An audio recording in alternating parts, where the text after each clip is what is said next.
哇！呢一個呢係淨係6歐嘅船咯，fast ferry 嘅，大佬6歐喎，搭個半鐘，分分鐘呢仲可以睇到日落嘅景色。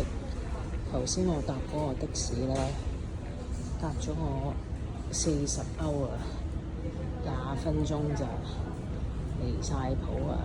賊嚟㗎，我個希臘同事都係話冇可能㗎嘛。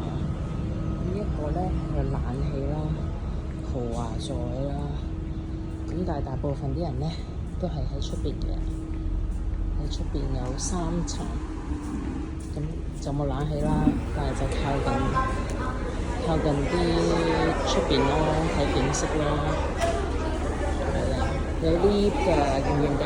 有電梯㗎。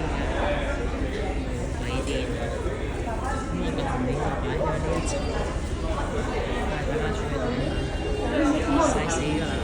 你哋係唔會曬㗎，我已經曬到生太陽疹，所以唔曬嘅情況底下，唔會俾自己曬嘅。呢個就係 Santorini 嗰個唯一嘅碼頭啦，都 OK 係咪？係啦。再帶大家睇下，有3層啊！我覺得上去都幾好嘅，有陰咯，同埋開揚啲咯。嗱，係咪嘢好啊？有月光啊！